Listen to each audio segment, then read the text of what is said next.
Ce n'est pas forcément là qu'on irait le chercher en premier lieu, et pourtant, l'art contemporain a toutes les raisons de s'exposer à l'ESP. Partie intégrante de l'Université Blaise Pascal depuis 2008, l'École supérieure du professorat et de l'éducation, ou ESP, développe tout au long de l'année une mission culturelle très active, à commencer par l'enceinte même de ses locaux, comme ici, à Chamalières, où les étudiants sont en contact permanent avec l'art vivant. C'est pas un supplément d'âme, c'est pas juste une fantaisie de la direction. Dans notre cas, c'est cœur de métier. C'est complètement consubstantiel de notre mission, dont je vous rappelle qu'elle est de former à la fois les profs, mais aussi l'ensemble des éducateurs. Et dans l'éducation, il y a un grand nombre de dimensions, et la dimension sensible, la dimension artistique est un élément tout à fait central, à la fois de l'éducation de la personne, mais aussi du citoyen.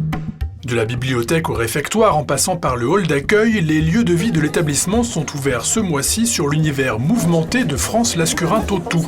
Jusqu'au 19 décembre, l'artiste y expose une quarantaine d'œuvres faites de collages, d'acrylique, d'encre et autres toiles à beurre, composées pour certaines dans tous les sens. Et le sens, justement, s'impose parfois au regard comme un test de Rorschach bienveillant. Une évasion dans le soi profond, sans doute bienvenue dans l'emploi du temps d'élèves studieux. Il faut que l'art, elle soit dans la vie, parce que c'est vrai qu'une galerie, c'est très bien, une galerie, mais c'est pas un milieu de vie. L'art, il doit être au milieu de nous.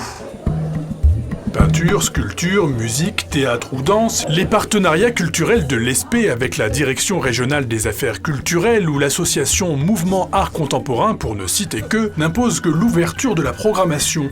Une ouverture défendue par l'éducateur et artiste Lionel Ballard et adaptée au public par la médiatrice culturelle de l'établissement, Anne-Cécile Châtelier-Mondaz. Pour chaque exposition depuis le début de l'année, une classe est venue. Charge à moi de produire des ateliers avec des livrets de présentation pour les enfants, des livrets des œuvres, avec des choses ludiques autour de l'expo pour la découvrir, suivant les âges des enfants. On a fait aussi, à l'occasion de la Triennale de la gravure, des ateliers de gravure pour des petits qui sont venus, mais libre aux collégiens ou aux lycéens de venir visiter les expositions, à ma charge de composer un accompagnement qui leur corresponde.